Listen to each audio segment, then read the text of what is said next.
में कैसे पड़े हो? हाँ, कोई नहीं पूछता। और पहले ही मीठा जीव चले, हाँ, पहले ही इस निम्रता शिक्षा देवे, हाँ, अथों भी कुछ दे, हाथ से करते रहो। हाँ? जीव अपने आप में उदाहरण है, जीव अपने आप में एक प्रमाण होता है। हमारा जीवन एक उदाहरण है, हम किसी के लिए उदाहरण है, अपने आने वाले पक्ष जो है उनके लिए हम उदाहरण हैं। हम ऐसा करें, वो समय पर ऐसा हो कि लोगों को भी लगे, हाँ, लोगों को भी लगे। और कर्म करते थोड़ा सा संयमित हो जाओ। एक सारशील कर्म हो जीव का, करो जिसमें कुछ अर्थ हो। दूसरा, करने में आदमी को दूरदृष्टता हो, दूर का सोच कर करे। हाँ, बोलो जय श्री कृष्ण। जय श्री कृष्ण। दूर का जीव सोचे। महाभारत का इतना बड़ा युद्ध हुआ, बच्चे लड़ते रहे, कुंती ससुराल छोड़कर गई नहीं कभी। जब कुरुक्षेत्र का पृष्ठभूमि तैयार होने लगी ना, इंद्रप्रस्थ जब छीना गया कौरवों द्वारा पांडवों से, तो कुंती गंधारी की सेवा में ही लग गई, छोड़कर नहीं गई। गंधारी मां की सेवा करती, उसे सहारा देती, कभी उसने उल्लाहना नहीं दिया कि देख तेरे बच्चे ये कर रहे हैं। हाँ? और जिस समय दुर्योधन दोनों से आशीर्वाद लेने आया है ना, तो कुंती ने तो सहृदय आशीर्वाद दिया, लेकिन गंधारी वो भी नहीं दे पाई, क्योंकि उसको लगता था कि कुंती ने मेरे साथ इतना अच्छा किया, लेकिन हम उसके लिए कुछ नहीं कर पाए, हम नहीं कर पाए। ये सत्य है, सत्य है। हाँ।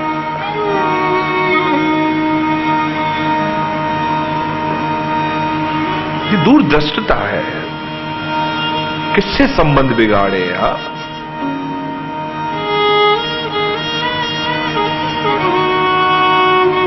परमात्मा पागल नहीं है, मूर्ख नहीं है, आपको समूह में पैदा किया है। कभी अपने आप से पूछो, ऐसे भी पैदा हो सकता था जीव। हाँ, जानवर पैदा होता है तो कौन पता चलता है कि कौन इसकी मां, कौन इसका बाप, कौन इसका भाई, कौन इसकी बहन। क्या ऐसा रिश्ता नाता रहता भी है क्या जानवरों में? क्यों? देखा जाए कि ये मां बाप है, ये बहन है, ये भाई है, लेकिन मनुष्य के लिए सारे वर्ण बनाए, सारे संबंध बनाए, अथवा समूह में पैदा किया। वो चाहता है कि तू समूह में रहे, और तू चाहता है मैं विभाजित रहूं। तू चाहता है मैं विभाजित रहूं, वो चाहता है तू इकट्ठा रहे। और क्योंकि तेरा कर्म यहां से ठीक होगा। मैं हमेशा कहता हूं, भगवान संतुलन बनाता है। वो एक बहुत बड़ी तराजू लेकर बैठा है, उसको पता है संतुलन कैसे बनाना है। किसी को बेटियां दे दी, किसी को बेटे दे दिए, किसी को ये रिश्ते, क्योंकि वो तेरा कर्म ठीक करना चाहता है। ये आदमी अपने कर्म बिगाड़ने में ही तुला हुआ है कि नहीं? इससे संबंध विच्छेद, उससे विच्छेद, ये मेरा नहीं, वो मेरा नहीं, वो उससे लड़ रहा है, वो उससे लड़ रहा है। अरे पागल, क्यों पति पत्नी बनाया? तुझे नहीं बनाता, किसी और से जोड़ी मिलाता। तेरी जोड़ी इसीलिए ही मिलाई क्योंकि तुम्हारे संबंध से तुम्हारा कर्म ठीक करना है, उसको संबंधों से कर्मों को ठीक करना है। और जिस दिन उसको लगता है कर्म अब ठीक हो गए, तो या तो अलग हो जाएंगे, या तो हाँ, ये उसकी संरचना ऐसी है, उसकी संरचना ऐसी है। मैंने सुनी थी एक बात, एक सेठ ने अपने मित्र को खाने पर बुलाया, और वो मित्र खाना खाने बैठा तो घर में से किसी युवान के रोने की औरत की आवाज आ रही थी। तो उसे पूछा कौन रो रहा है? तो उसे कहा कि आप छोड़ो, आप खाना खाओ। उसे बोला घर में कोई रो रहा और मैं खाना खाऊं, कैसे चल सकता है? बोले मेरी विधवा बहू रो रही है। क्यों? बोले पति गुजर गया। बोले क्या हुआ? बोले बीमार पड़ा, इलाज कर कर के मेरा पूरा पैसा चला गया। एक दिन एक वैद्य को लाया, वैद्य ने कहा 11 रुपए का इलाज करना है, 11 रुपए लगेंगे। मेरे पास पैसे नहीं थे। तो मेरे बेटे ने कहा 11 रुपए बाकी के दे दो, सब हिसाब ठीक हो जाएगा फिर। बोले बेटा सच तो बोल, 11 रुपए देने से होता है तो कहीं से भी ले आओ। बोले हाँ बाप, अब जो 11 रुपए तो हिसाब किताब चुकतू है। बोले क्या हिसाब है? बोले सुन, मैं पिछले जन्म में था सैनिक, युद्ध की भूमि पर गया, जितना समय सेना में था उतना समय पैसा जमा कर करके एक किराने वाले के पास रखा कि कहीं ना कुछ हो जाए मुझे तो मेरे मां बाप को दे देना। और उस दिन अभी बुगुल बजा ही नहीं तो मेरी घोड़ी मुझे लेकर सामने वाले की सेना में घुस गई और मैं मर गया। तो ये घोड़ी पत्नी बनकर आई है, मुझे इसने मारा था, अब मेरे कारण ये भोगेगी, मैं चला जाऊंगा और तू है वो किराने वाला, मेरा पैसा तूने मां बाप तक पहुंचाया नहीं, वो अब लेना बाकी है, बाकी 11 रुपए रहे हुए हैं, फिर ब्याज भी आ गया, असूल भी आ गया, फिर तेरा मेरा हिसाब चुक तू, मैं चला जाऊंगा। उसने बोला बाप रे, ये एक प्रमाण कि ऐसी प्रसंग है। मैं नहीं कहता कि आप इस चीजों की चिंता करो, लेकिन आदमी किसके लिए? जब परमात्मा सारे संतुलन बनाता है तो हम कौन होते हैं इन संतुलन को बिगाड़ने के लिए? जितना व्यर्थ का दुनिया से खींचोगे उतना व्यर्थ का जाएगा, ये समझ लेना, ये समझना। नानक की बात कहूं तो पाप की माया पराछत जावे, जो पाप से आता है पराछत अथवा पराज करके जाता है, गिरा कर जाता है। तो एक इस बात का ख्याल रखो, दूरदृष्टिता करो। वो तीसरा मैंने कहा समय से होना चाहिए सामायिक, समय पे नहीं हुआ, समय के उपरांत हुआ तो कुछ अर्थ नहीं, समय पर हो। 15 साल का वो बिल्ली मारा निकल दी चाहती दो, समय से हो और संयमित होना चाहिए। कभी कभी संसार में फल मिलने में समय लगता है, मुखे तो हाणे खपे, हाणे जो हाणे नहीं, समय से होता है, क्योंकि फल को पकने में अपना समय लगता है। अगर समय से पहले उस फल को तोड़ा गया तो कच्चा होगा, किसी काम का नहीं होगा, शायद खट्टा निकले, शायद कड़वा निकले। तो समय से करो, समय पर संयमित रहो, तब तक सब्र रखो, तब तक वो अंधा नहीं है। अगर तूने किया है तो तुझे मिलेगा, ये याद रखो। किस बात का ज्ञान चाहिए? इसी बात का ना, हम अधीर क्यों हैं? संसार के सारे झगड़े अधीरता के कारण होते हैं, असंयमता के कारण होते हैं। सब्र नहीं, सहनशीलता नहीं, कोई किसी का इंतजार नहीं कर सकता, कोई किसी की सुन नहीं सकता। अरे जब देने वाला वो है तो इंसान से लड़ने से क्या फायदा? देता वो है और लड़ता किसी और से है, लड़ना उससे लड़, देने वाले से लड़ता नहीं, जो निमित्त है उससे सारा दिन बैठ के लड़ता है। प्रहलाद भक्त था, प्रहलाद का भाई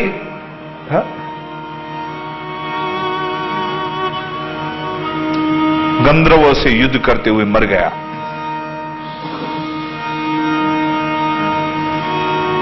प्रहलाद ने उठाई सेना, गंधर्वों के खिलाफ युद्ध छेड़ दी, लड़ते लग गए, बहुत मरे, लेकिन तो भी प्रहलाद को शांति नहीं मिली, और मारना है और मारना है।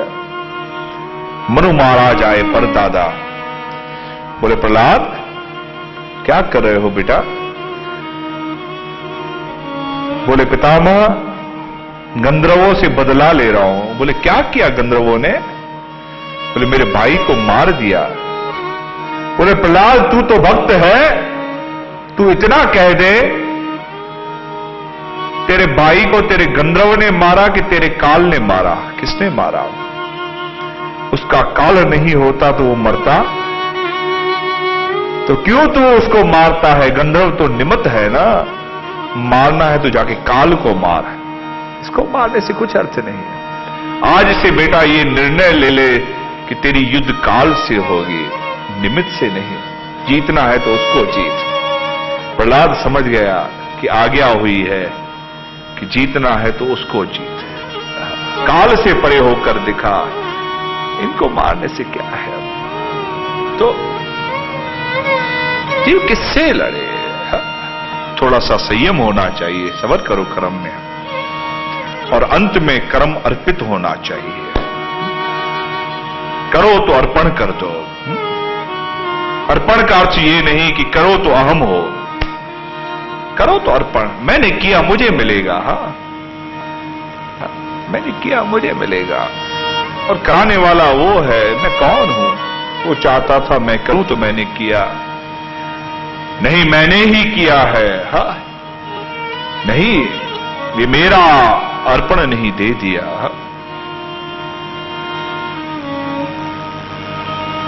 बहुत प्रकार का है अहम, बहुत प्रकार।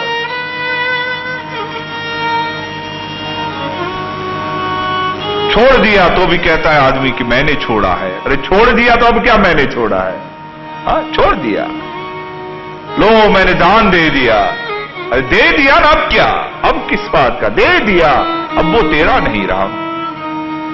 और राम तीरथ के पास एक आदमी 1000 सोने की मोहरें ले आया, दान में लो। राम तीरथ ने कहा क्या करूंगा? बोले बहुत बड़ा मंदिर बनाओ। बोले अरे नहीं चाहिए, तेरी सरदर्दी मेरे को दे रहा है, ले जा। बोले बाबा 1000 सोने की मोहरें हैं, आप कहते हो ले जा। बोले हाँ। बोले नहीं मैंने आपको दी। उसने कहा अच्छा तूने मेरे को दी, ले इधर ला।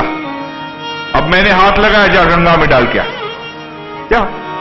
बोले बाबा सोने की मोहरें गंगा में। बोले मैं, तूने मुझे दी ना, मैं कहता हूं जाओ गंगा में डाल कर आओ। अब संत के सामने क्या बोले? 4 घंटे से वापस नहीं आया। संतों ने कहा पता करो कहां गया ये। तो आकर देखा कि गंगा के कंठे पर एक एक सोने की मोहर को उछालता है। मैं सोने की मोहर लाया 1000, संतों को दी, संतों ने कहा गंगा में डालो। ये सोने की मोहर गई 1, फिर गाता है मैं सोने की मोहरें लाया 1000, संतों को दी, संतों ने कहा गंगा में डाल। ये सोने की मोहर 2, अभी 700 कुछ गई थी, अभी 300 कुछ बाकी थी। वो पानी में डाल रहा है तो भी दुनिया को बता रहा है कि मैं इसीलिए डाल रहा हूं क्योंकि लाया मैं था, संतों को दी मैंने, संतों ने कहा गंगा में डाल। तो दुनिया देखो मैं 1000 लाया था, अर्पित किया। तुझे फल देगा ना वो, तो क्या गाना है। और जो जितना गाएगा उतना फल उसका बट जाएगा, ये याद रखो। गाया तो आपकी संपदा नहीं हुई। कर्म आप कर रहे हो तो फल पर आपका अधिकार है, लेकिन कर्म करके गाया तो फल पर आपका अधिकार नहीं हुआ। मैंने कुछ कहा, आपने सुना, सुनकर उसे अन्य को दे दिया तो वो आपकी खाली की संपदा नहीं रही, अकेले की संपदा नहीं रही, फिर किसी और की भी होगी, बट गई वो। तो कर्म का फल ऐसे बट सकता है। तो एक हम अर्पित करें, हमें मिलता है, हम अगर करते हैं तो उसको अर्पण करो। उसको यहां मत पकड़ कर मुखे आहे ना।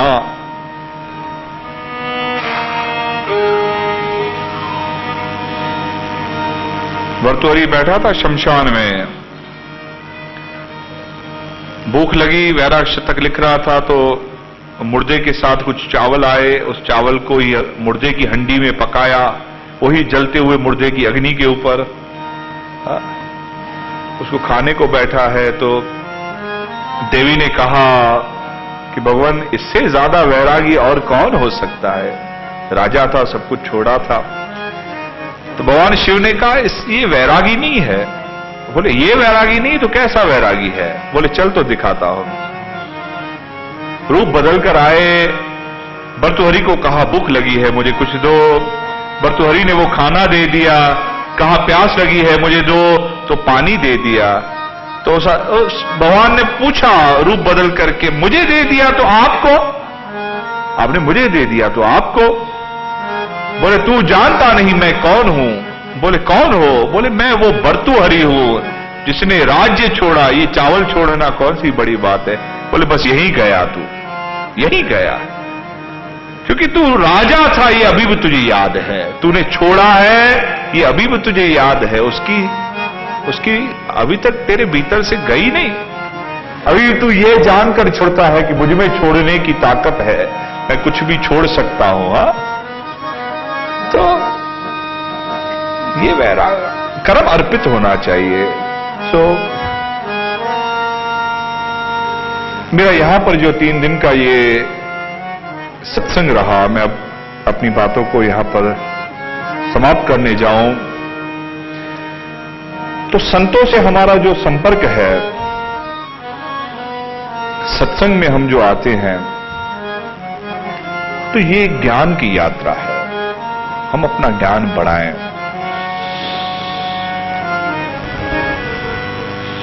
ज्ञान बढ़ेगा तो आप कर्म कर पाओगे।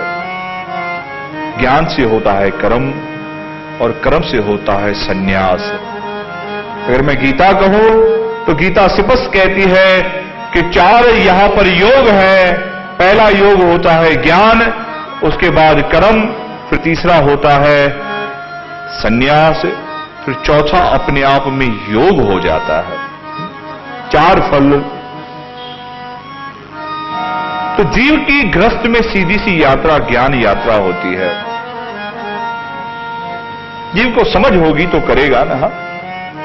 मैंने एक बात सुनी थी, बहुत पुरानी बात मुझे याद आ रही है। एक अनपढ़ आदमी का, गांव का, कभी उसने सिनेमा देखी नहीं थी और अचानक से वो शहर गया तो थिएटर दिखाई दे गया, सिनेमा।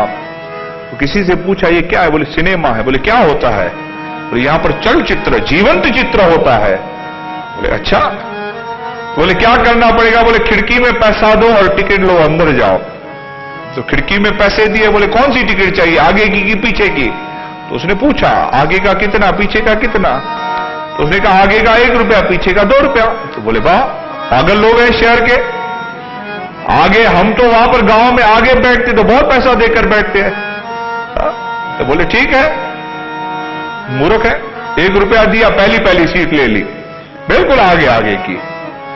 वो पहले आगे आगे बैठा तो पिक्चर चालू हुई, सिनेमा चालू हुई। और तो चलते चलते चलते चलते अचानक से ऐसा चित्रण आया कि वो नायिका को खलनायक ने पकड़ा, उससे जबरदस्ती करने लगे 4-8 जने। वो कह रही है बचाओ, तो ये यहां वहां देख रहा है कि कोई उठता क्यों नहीं है बचाने को। बोल रही है बचाओ, तो और वो चिल्लाए, ये पास में देखे कि उठो भाई, कोई तो उठो बचाने। आपके शहर वाली चिल्ला रही है, हमारे गांव में होता तो हम कब का कर देते। शहर वाली चिल्ला रही, तो शहर वालों को उठना चाहिए। लोग मजा ले रहे हैं, ये कह रहा है उठो। जब कोई नहीं उठा तो इसने लठ उठाई और चला गया ऊपर, दे मारी पर्दे पे कि ले।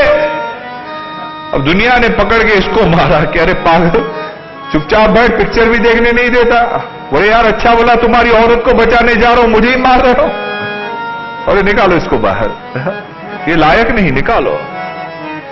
तो ज्ञान की परिभाषा कुछ इस प्रकार से है। जब तक जीव समझेगा नहीं तो कहां क्या करना है वो हो नहीं सकता। पहले होता है ज्ञान का फल, फिर होता है कर्म का फल, फिर जीव कर्म कर पाएगा। और एक बार आपने कर्म को समझ लिया तो सन्यास अपने आप हो जाएगा, अथवा अपने आप छोड़ पाओगे।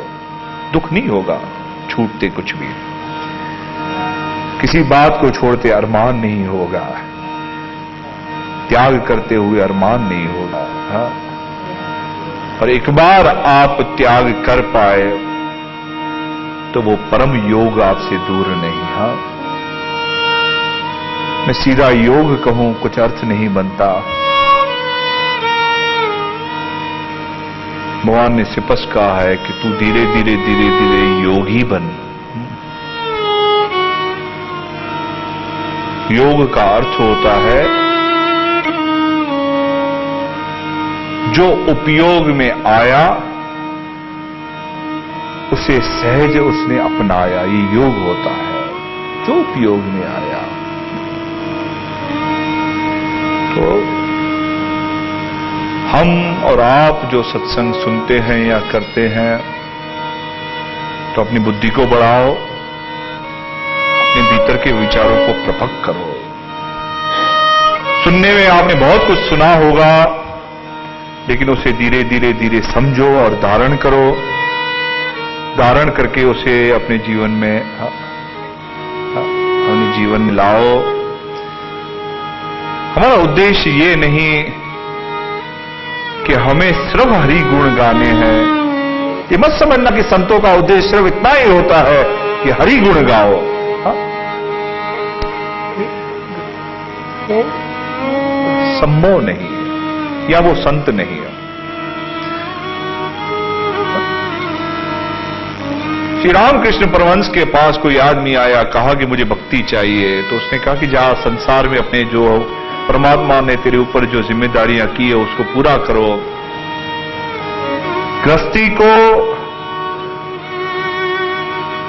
वो परमात्मा उपलब्ध जल्दी हो सकता है, बहुत जल्दी, क्योंकि हम में सारी क्षमताएं हैं। किसी संत के लिए, सन्यासी के लिए त्याग करना शायद तकलीफदायी होगा, लेकिन एक गृहस्थी के लिए किसी चीज को छोड़ना बहुत आसान है। हाँ? जिसने विवाह किया होगा, आखिर अपना घर छोड़कर आए होगे ना आप। आपने घर छोड़ा, नाम छोड़ा, हाँ? नए लोगों को अपनाया, और ऐसे ही लड़का होगा तो लड़का भी कुछ छोड़ता है। हाँ? ये हमारा ग्रस्त है ही त्याग के ऊपर, ग्रस्त त्याग के ऊपर है। धीरे धीरे धीरे धीरे श्रम करोगे, परिश्रम करोगे कि बच्चों के लिए करें। हाँ? माँ बाप होते हैं, मैं देखता हूं लोगों को, रोटी गर्म भी होगी तो पहले अपने बच्चे को देंगे, ठंडी खुद खाएंगे। ये हम में है, ये नहीं है कि हम में त्याग नहीं है। लेकिन अचानक पतो ना कि था रावण अच्छी है, वो आ जाता है। किसी को शूरपंखा लग जाती है, किसी को रावण लग जाता है, फिर हो जाता है। तो ऐसा नहीं कि हम में वो गुण नहीं है, उसका विस्तार करना है, बढ़ाना है उसको। धीरे धीरे धीरे धीरे शास्त्र कहता है वस्तु से जीव, जीव से विचार। पहले धीरे धीरे वस्तु से आदमी ऊपर आए, फिर जीव से आए, फिर विचार से आए। पहले वस्तु का जो दुख हो वो ऊपर हो जाए, वस्तु तंग ना करे, कष्ट ना दे, त्रास न दे। अब वो वस्तु से ऊपर आ गया, फिर धीरे धीरे जीव से ऊपर आ जाए, जीव त्रास न दे, फिर धीरे धीरे धीरे विचारों से ऊपर आ जाए कि किसी का बोलना और सुनना भी त्रास न दे। हमारी यात्रा कुछ ऐसी होनी चाहिए। तो ये ज्ञान यात्रा आज मैं यहीं पर समाप्त करूं।